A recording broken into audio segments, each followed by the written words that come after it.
menjadikan pada Tuhan atas penyertaannya sehingga kami boleh menyusun dan menyelesaikan laporan stasi Santa Maria Immaculata Lurang tahun 2024 dengan baik. Dalam tahun ini ada usaha dan karya dari perkembangan gereja dan kehidupan menggereja, baik kelanjutan pembangunan secara fisik maupun kehidupan iman umat di tengah kesibukan dan aktivitas di perusahaan Balai Dua Tembaga Raya. Tentunya ada keberhasilan dalam kerja walaupun dibarengi dengan berbagai persoalan. Bahkan ada juga agenda-agenda yang belum berjalan dengan maksimal.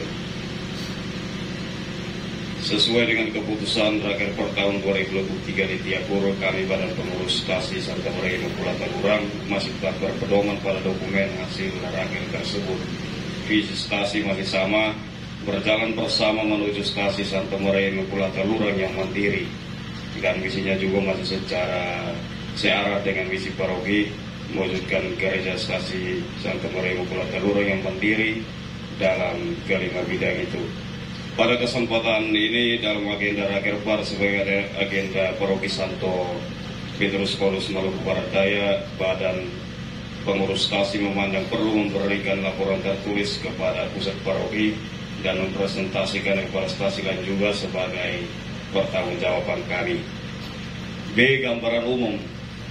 Nanti selanjutnya bisa dilihat sendiri. Keadaan umum Stasi Santa Maria Immaculata Lurang berada di dua kecamatan, yaitu Kecamatan Wetar Utara sebagai pusat stasi dan Kecamatan Wetar Selatan, di mana ada satu rukun persiapan di Luwaki. Umat yang asli dari Wetar sebenarnya tidak ada. Sesuai dengan sejarah berdirinya stasi, umat yang ada adalah hasil dari kehadiran perusahaan tambang tembaga yang ada di Desa Lurang. Umat yang berasal dari Kei, Tanimbar, dan Pulau Bamora akhirnya merancang dan mendirikan gereja dan akhirnya menjadi stasi. 2. Keadaan umat. Berdasarkan data statistik gereja tahun 2024, jumlah umat Katolik stasi Santa Maria Immaculata Lurang sebanyak 84 kakak. 9 kakak itu kakak tunggal atau anak-anak muda. Dengan jumlah jiwa 266 orang. Laki-laki sebanyak 145 orang dan perempuan sebanyak 121 orang. Lebih jelas nanti ada di bagian laporan statistik stasi. Yang ketiga, pelayanan peribadatan. Pelayanan peribadatan berjalan rutin seperti biasanya, yakni hari Minggu dan hari-hari besar gereja seperti Natal dan Paskah, ibadah Rosario dan ibadah-ibadah rukun.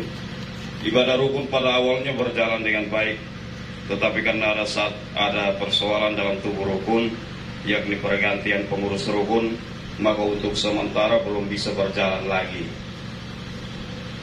Itu berlaku untuk rukun Santo Petrus Kampung Baru dan rukun Santa Teresia dari Kanak-Kanak Yesus Lurang. Ini menjadi catatan untuk kami pengurus DPS sehingga ke depan akan kami hidupkan kembali ibadah rukun di kedua rukun yang ada di Lurang. Dari di Lurang ada dua rukun, rukun Kampung Baru dan rukun Lurang. Satu rukun persiapan yaitu rukun Iluwaki. Ibadah Rosario tetap berjalan baik. Menjelang bulan Rosario dan bulan Maria, biasanya pengurus liturgi rukun membagi jadwal kunjungan ke rumah-rumah untuk ibadah Rosario. Di rukun Kampung Baru dibuat satu kelompok, di Lurang dibuat dua kelompok, sehingga setiap rumah dikunjungi. Masih ada kendala kecil yang timbul timbul, yakni ada beberapa umat yang tidak mau menerima kunjungan untuk devosi Rosario. Adapun kondisi nyata di lapangan, semua peribadatan selalu saja umat berkurang. Alasan yang umum dikemukakan adalah kesibukan di perusahaan. Di Lurang juga ada yang beragama Napas, hanya ikut ibadat pada hari raya Natal dan Paskah. Walaupun sesuai laporan statistik umat, stasi Lurang adalah stasi dengan jumlah umat yang banyak, tetapi kehadiran dalam ibadah masih kurang. Bahkan setiap minggu biasa, gereja yang berukuran kecil 18 kali 7 meter itu tidak pernah penuh. Kalau kehadiran pastor atau frater, maka gereja akan penuh. Karena itu, sesuai dengan arahan dan masukan dari pastor paroki, maka kami akan berketat dalam melayani sakramen di stasi lurah. Yang keempat, kelompok kategorial. Di stasi Santa Maria Immaculata Lurang telah terbentuk Sekami dan PPA, OMK, dan KIK. Untuk Sekami, setiap minggu ada 2 kali kegiatan, 1 hari untuk outbound dan 1 harinya untuk ibadah Sekami. Jumlah anak-anak yang terdaftar sebagai Sekami ada 34 orang. Kelompok PPA juga masih aktif, khususnya dalam tugas sebagai misdinar. Kelompok PPA juga mengikuti kegiatan Sekami. Kelompok OMK hidupnya sedikit redup. Alasan pertama adalah kebanyakan anak-anak muda sibuk bekerja di perusahaan. Hanya 1 atau 2 orang yang tidak bekerja di perusahaan yang aktif untuk OMK. Alasan yang berikut adalah para pengurus OMK kebanyakan sudah menikah, sehingga beberapa sudah terdaftar sebagai anggota KIK. Tetapi dengan minim keaktifan, OMK masih berkesempatan ikut memeriahkan HUT RI ke-79 di Kecamatan Wetan Utara dalam bidang pertandingan futsal putra, dan bersama ibu-ibu KIK ambil bagian dalam pertandingan voli putri. Dalam data terakhir, jumlah OMK sebanyak 54 orang. Yang berikut KIK adalah kategorial yang paling aktif di stasi Lurang. Ibadah berjalan dengan lancar dan kegiatan-kegiatan lain mereka selalu tampil terdepan. Yang terbaru adalah keikutsertaan KIK dalam memeriahkan HUT RI ke-79 di Kecamatan Wetan Utara dalam bidang voli putri dan gerak jalan indah. Jumlah KIK di stasi Santa Maria Immaculata Lurang sebanyak 43 orang. Untuk kategorial KBK belum terbentuk di stasi Lurang, sementara dipersiapkan untuk kategorial ini. Satu lagi organisasi yang ada di stasi Lurang yaitu THS-THM, organisasi bela diri Katolik yang mulai dibentuk bulan Agustus 2023 lalu dan sudah menghasilkan beberapa anggota baru yang dilantik melalui pendadaran pada saat kunjungan terakhir Pastor RD Erton Refra di stasi Lurang tanggal 11 Maret 2024. Dalam setiap momen perayaan hari-hari besar seperti Natal dan Paskah, mereka bertugas menjaga keamanan dan ketertiban selama perayaan berlangsung. Yang kelima, keuangan. Pendapatan dan belanja gereja diperoleh melalui kolekte hari Minggu, hari-hari besar gereja, ibadah rukun, deposi rosario, dan deposi kerahiman ilahi bulan Juni, dan juga penerimaan sakramen. Untuk deposi-deposi biasanya menjadi pendapatan rukun, tetapi ditetapkan dalam aturan Dewan Stasi bersama umat bahwa dari deposi-deposi tersebut disetor 25% ke kas stasi setiap bulan. Sedangkan untuk ibadah rukun disetor 50% setiap bulan ke kas stasi. Untuk keuangan lain adalah ditetapkan adanya iuran pembangunan untuk setiap KK. Setiap KK yang terdaftar sebagai ASN, karyawan perusahaan, tenaga kontrak dan pengusaha dikenakan iuran 100.000 per bulan, dan yang petani honorer dan kuli dikenakan iuran sebesar 50.000 per bulan. Iuran pembangunan ini difokuskan pertama-tama adalah untuk pembangunan gedung gereja yang sedikit lebih besar dari gedung gereja yang sekarang, dan rencananya tahun depan akan dimulai pembangunan gereja Lurang. Lebih lengkap dan terperinci akan dilaporkan dalam bagian laporan keuangan. Yang keenam, pembangunan di stasi Lurang. Sama seperti yang sudah disampaikan di atas bahwa program pembangunan yang sementara dipersiapkan di stasi Lurang adalah pembangunan gereja yang sedikit lebih besar. Alasan utama pembangunan gedung gereja adalah karena gedung gereja yang lama sudah tidak mampu lagi menampung umat di Lurang yang dari hari ke hari semakin bertambah. Selain itu, alasan yang lain adalah harapan Bapak Uskup Keuskupan Amboina dalam kunjungan kanonik di tahun 2023 untuk melihat sebuah gedung gereja di Lurang yang sedikit besar yang menjadi sebuah ikon baru di bumi Wetan. Di akhir tahun ini kami akan memulai membentuk panitia untuk pembangunan gedung gereja ini. Doakan kami di stasi Lurang agar bisa merealisasikan program ini. Dan kalau ada yang mau ambil bagian dalam program ini lewat sumbangan pikiran, tenaga dan materi, dengan senang hati kami menerimanya. Dan sebelumnya kami sampaikan terima kasih. Kalau tidak mau juga tidak apa-apa. Yang ketujuh, Dewan Pastoral Stasi atau DPS Stasi Lurang. Kepengurusan Dewan Pastoral Stasi di Lurang sudah dibentuk dan berjalan dari tahun 2021. Tetapi baru dilantik pada tanggal 8 Mei 2023 dengan adanya peremajaan dalam badan kepengurusan itu sendiri. Masa kerja badan pengurus DPS ini dari tahun 2023 sampai 2025. Susunan badan pengurus DPS ada, nanti tinggal dilihat sendiri.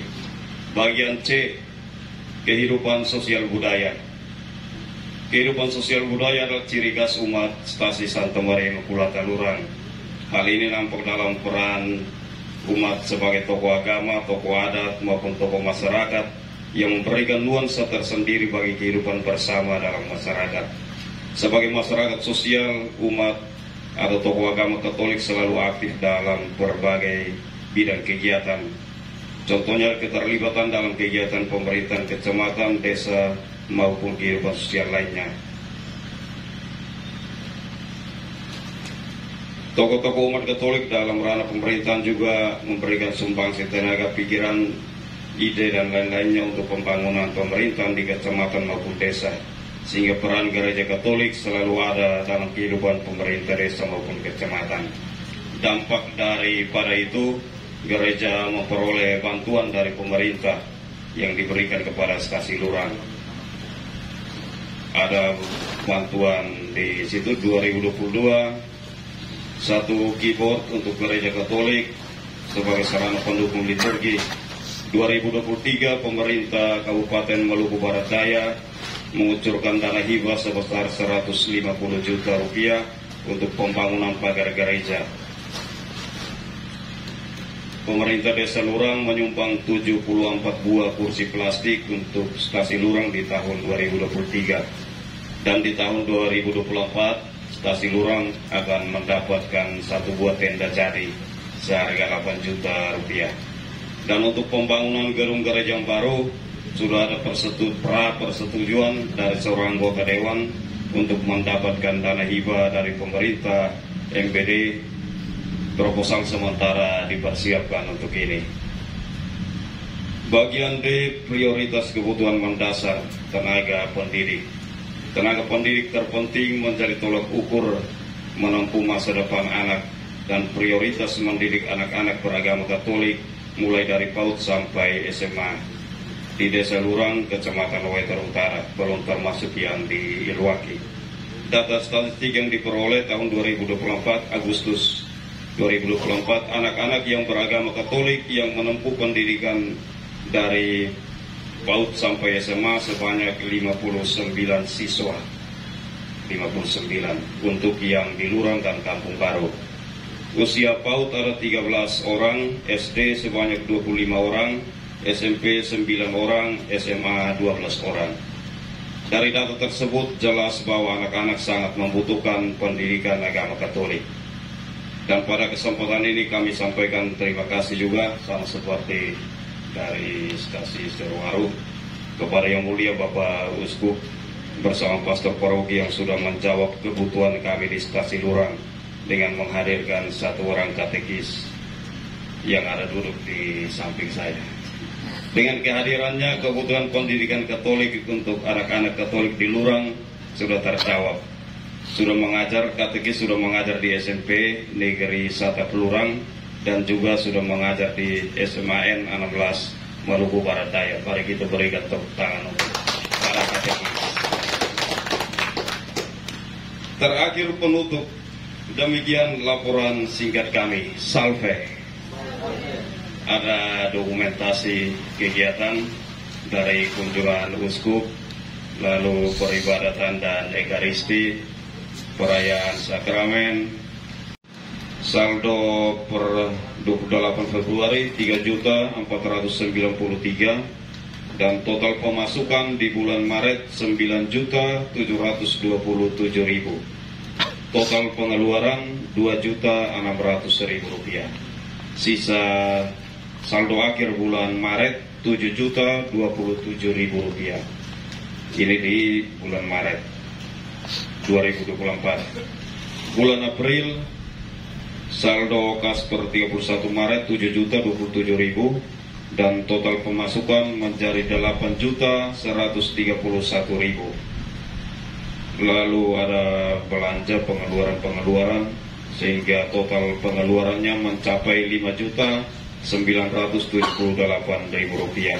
Sisa saldo bulan April Rp2.153.000. Bulan Mei sisa saldo kas per 30 April Rp2.153.000 dan total pemasukan uang masuk Rp4.734.000, total pengeluaran Rp950.000. Sisa saldo bulan Mei Rp3.784.000.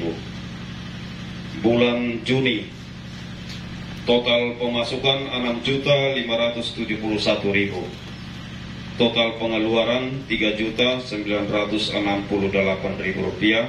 Sisa saldo bulan Juni Rp2.603.000. Bulan Juli total pemasukan Rp4.386.000. Saldo bulan Juli tidak ada pengeluaran di bulan Juli Rp4.386.000. Bulan Agustus total pemasukan Rp5.921.000, total pengeluaran Rp5.480.000. Saldo akhir bulan Agustus Rp441.000. Itu yang saya dapat dari catatan bendahara dan saya laporkan di kesempatan ini. Baik, itu laporan dari stasi Santa Maria Immaculata Lurang. Demikian, dan kesempatan berikut mungkin saya berikan untuk katekis melaporkan kegiatannya selama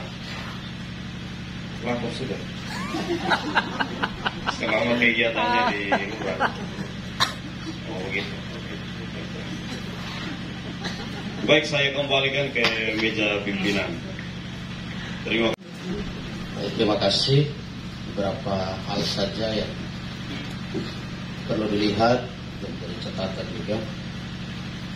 Pertama, tentang ibadat rukun menjadi tugas dari DPS setelah kembali dari sini sudah disampaikan tadi, supaya ada ibadat rukun, ya.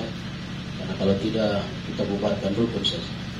Ya, dibentuk rukun supaya ada ibadat di tingkat rukun, ibadat keluarga. Karena itu setelah kembali ibadat rukun tetap harus dijalankan. Lalu yang berikut, pembentukan rukun baru di Lurang. Selain Ilwaki yang persiapan, maka Lurang dengan jumlah umat yang sudah 60-an itu, maka kita harus memekarkan. Itu kalau kita memekarkan menjadi 3, mungkin ya jumlah umat yang lebih banyak sibuk di perusahaan mungkin tidak, tetapi 2 paling tidak bisa kita bentuk di dalam desa Lurang. Ya, karena itu yang jadi persiapan setelah kembali, pembentukan rukun selain di Ilwaki tetapi juga di desa Lurang sendiri.